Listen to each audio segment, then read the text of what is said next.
I could spend a whole program talking about Washington, D.C. and the layout of the streets and how it was all built by Masons, and that how the floor plan, street plan of Washington parallels Virgo, which has always been associated with the Egyptian goddess Isis. Okay? So these people, and by the way, if you're not aware of this, some of you are, some of you aren't. Every time there's a space launch, okay, it's always at a certain time and in a certain manner to conform with astrological numbers. Okay? Somebody somewhere still has a great concern about the stars and what's happening. All right? There in Washington, D.C., there are 23 major zodiacs in that city, more than any other city in the world. One other thing you're going to love, I don't think it's not on this map. In the earliest plat of Washington, D.C., all the lots are numbered except one. You get up to 665, and then it jumps to 667, 668. So what's missing? 666, 666. And guess what sits on that lot today? The capital of the United States. Now, it's accepted by historians that the French Revolution was fomented by the Illuminati. And here's a picture of Adam Weishaupt, who founded the Bavarian Illuminati, and he was only carrying on traditions and knowledge that came from even much older things. And I think it would be worth quickly to look at the 10 steps offered by Karl Marx in his Communist Manifesto, and if you'll compare this to Illuminati writings, you'll find that their goals have always been the same. And as I read these, I want you to think about where we are in this country today in relation to this topic. Abolition of private property. Not there yet, but they're working on it. Now we got wet zones and United Nations zones and whatever. A progressive or graduated income tax. Well, we got that. Abolition of all inheritance. They're working on that. Confiscation of property of dissidents and immigrants. Homeland Security's got that taken care of. Creation of a monopolistic central bank. Well, that was done back in 1913. Centralize all communication and transport. Well, see, when Karl Marx offered this, he was thinking in terms of state control. Today, it's corporate control. And instead of the state running the corporations, today, I think in this country, it's the other way around. Control of all factories and farm production. Again, corporate control. Central ownership of capital with deployable workforce. That's us. Oops, got to move from Silicon Valley, no more jobs, and got to go somewhere else. Blur the distinction between rural, country, and cities. Boy, that's being done. I moved to the country 22 years ago. It was a wonderful little place. Now I go down there's McDonald's, Sonic, Krispy Kreme donut shop. You know, might as well be in Fort Worth or Dallas.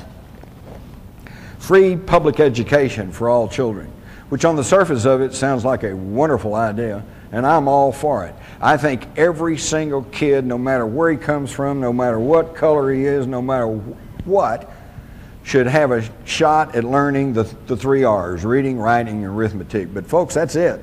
After that, if he has aptitude, he should be able to go on. If he doesn't, he should go to trade schools. This thing, education has turned into a huge monster. And look what's going on in education today. And look what, you stop and check what they're being taught. And today they're not even being taught. What's important is they have to feel good about themselves. That's why they're trying to do away with grading systems. That's why they're trying to do away with the SATs and all like that. Well, we don't want somebody feeling left behind because they can't pass those tests. We want them to feel good about themselves. Well, all I can say is how good about themselves they're going to feel when they're 50 years old and all they can do is sit on the street corner and sell pencils. You know, you got to have that education. And they're not getting it. The dumbing down of America is not just a catchword. It is actually happening. So all of these things that were advanced by the Illuminati long before even Karl Marx are all agendas that are still being pushed along on us.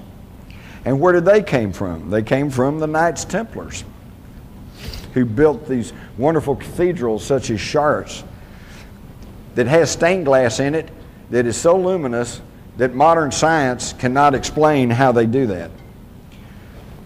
Here's some of the stained glass from Chartres, and you can also see the similarities between the Chartres at the bottom and the Al-Qaeda Mosque in Jerusalem's Temple Mount. They brought back knowledge from the Middle East. Again, look at the striking similarities between these Egyptian artifacts and artifacts in Jerusalem. You've got a black Madonna that you still find in southern France compared to Isis. Over here you've got the winged person from Egypt, and another one that was found in a 9th century BC Jewish palace. It's all the same information, folks. It's all the same. We've been taught that here's all these different empires and civilizations. It's all a continuation. This is a great one. At the top, of course, you can see the famous Egyptian winged disc that Sitchin and others says probably represents the planet Nibiru. And in bottom is a crop circle. Probably a hoaxed one, but it shows that somebody's still thinking in terms of the winged disc. Now this brings us to the mystery of Rennes-le-Château. And for those of you that have read Holy Blood, Holy Grail, the Messianic Legacy and all like that, they go into this in great detail, but they never really quite just tell you what it really is, other than the fact that there apparently is some fabulous treasure buried over in the caverns and cave systems that honeycomb the foothills of the Pyrenees there in southern France. And I was there 2 years ago, and it is an amazing place. It really is, and the stories are all there. Poussin, the artist, apparently was onto some of these secrets, because in this painting up here circled in red, he seems to be giving us a fleeting glimpse of what? The Ark of the Covenant. So there's all of this knowledge that's being passed along. Here is again the Masonic and zodiacal street plans of Washington compared to the same. You see the same geometric designs being used to build Rennes-le-Château. Again, we see the same knowledge being passed down. Here's what you probably don't realize. Rennes-le-Château is on the far left corner over here, and if you connect these holy sites, you have a geometric pentagram that encompasses a 40-mile circumference area. Any of you that have read Maurice Shaitlin's book know about the Maltese cross that is in the Aegean Sea that you can only connect by getting a map and connecting these sacred sites. Again, ancient knowledge passed along. Some of it lost, some of it gets distorted, but it's all coming down through the secret societies. And where did it all start? It started in southern Iraq, also known as Mesopotamia. In the Bible, it's referred to as the Chaldees or Chaldea.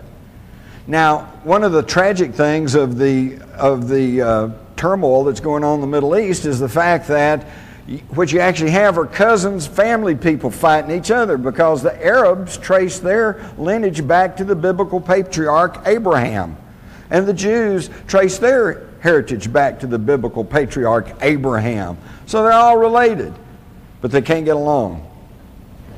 If we could go back to that, to the map, the Bible tells us that Abraham came from Ur of the Chaldees.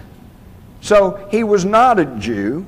He was not even a Semite. He was a Sumerian. And he had knowledge from the ancient Sumerian culture. And he brought that knowledge where? To Egypt. This is where the great Egyptian civilization got started, with the knowledge that was brought out of Mesopotamia.